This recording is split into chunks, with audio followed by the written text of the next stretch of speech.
दोस्तों, ये कहानी हमें सिखाती है कि जीवन में सरलता सबसे आवश्यक है। जितने सरल बने रहेंगे उतना ही जीवन में आगे बढ़ते चले जाएंगे। जब आप सरल होते हैं तो आप खुद भी मुस्कुराते हैं और दूसरों को भी मुस्कुराने की वजह देते हैं। किसी गांव में एक बहुत ही भोला भाला सा आलसी लड़का रहता था। उसका मन किसी भी काम में नहीं लगता था।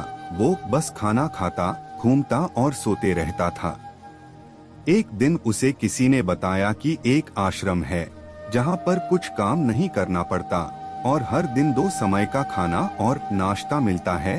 तुम वहाँ जाकर आराम से रहोगे। उस आलसी लड़के ने सोचा कि ये तो बहुत ही अच्छी बात है और फिर वो अपना सांसारिक जीवन छोड़कर उस आश्रम में चला गया और आश्रम में रहने लगा। आश्रम में गुरुजी रहते थे। वह कुछ समय सबको प्रवचन देते थे। वो आलसी लड़का भी प्रवचन सुनता था और बाकी समय आराम करता था और फिर भर पेट खाना खाकर सो जाता था। ऐसे ही उस लड़के का दिन गुजरता गया। एक दिन उस आश्रम में खाने को कुछ भी नहीं बना। नाश्ते के समय नाश्ता नहीं मिला। सोचा नाश्ता नहीं मिला, भोजन तो मिलेगा। अब भोजन के समय भी उसे भोजन भी नहीं मिला। लड़का दौड़कर गुरुजी के पास गया और उसने पूछा कि आज भोजन क्यों नहीं बना। गुरुजी ने कहा कि बेटा, आज एकादशी है और जितने भी आश्रम के सदस्य हैं उनका उपवास है और तुम्हारा भी आज उपवास है। आज भोजन नहीं बनेगा। वो लड़का आलसी तो था ही, लेकिन उसे भूख भी बहुत लगती थी। उसने गुरुजी से बोला, मैं उपवास नहीं रखूंगा, मुझे भूख लगी है, मैं खाना खाऊंगा। गुरुजी ने बोला, ठीक है, जाओ भंडारे में से सामान लेकर आओ।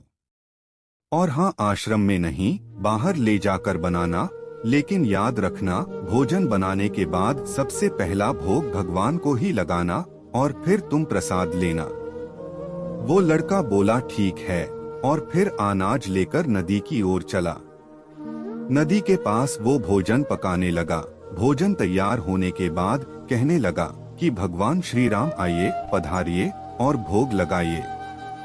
अब उसे लगा कि भगवान तो आ नहीं रहे हैं, तो फिर कहने लगा कि मुझे मालूम है आपको तो अच्छा खाने की आदत है। मैं बना नहीं पाया, लेकिन मुझे अच्छा भोजन बनाना भी तो नहीं आता। लेकिन जो भी रूखा सूखा बना है आकर खा लीजिए।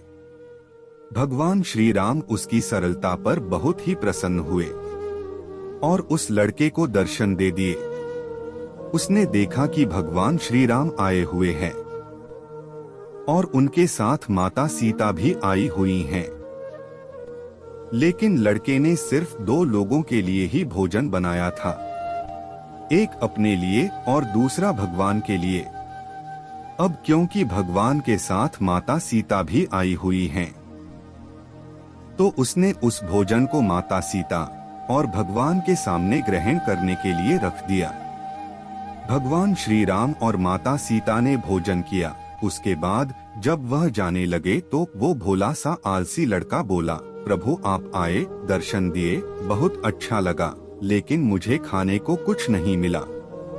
कोई बात नहीं, लेकिन आपसे एक विनती है, अगली बार जब आप आएंगे तो कितने आएंगे ये बता दीजिए, ताकि मैं उतने लोगों के लिए भोजन बनाकर रखूंगा।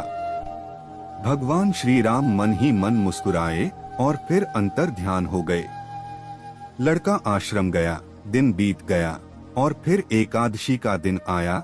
इस बार उसने 3-4 लोगों के लिए अनाज लिया और खाना बनाने के लिए नदी के किनारे पहुंचा और बड़े प्रसन्नता से भोजन बनाया। फिर इंतजार करने लगा कि प्रभु आइए और भोग लगाइए। इस बार लड़का देखता है कि भगवान श्री राम पूरा राम दरबार लेकर आए हैं, जैसे माता सीता, लक्ष्मण, भरत और हनुमान जी सभी लोग आए हैं।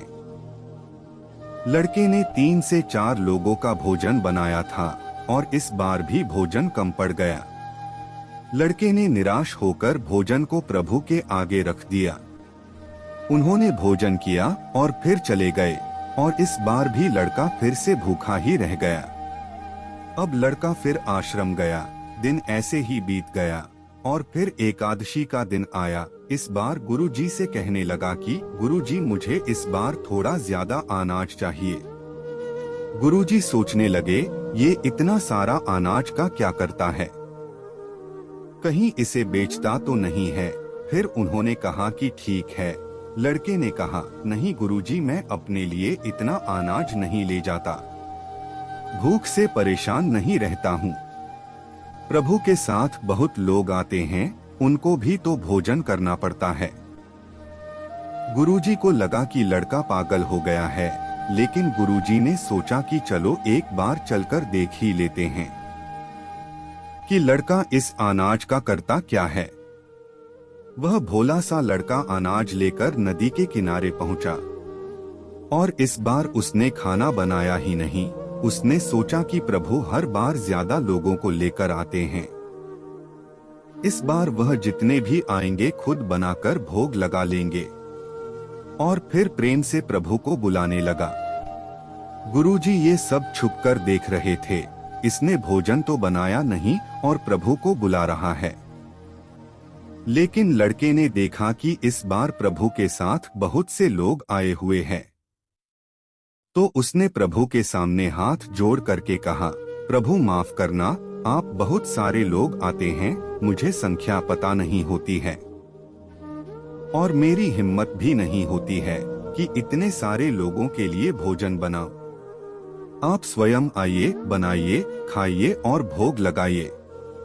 प्रभु मुस्कुराते हैं और अपने साथ आए सभी लोगों के साथ मिलकर भोजन बनाते हैं।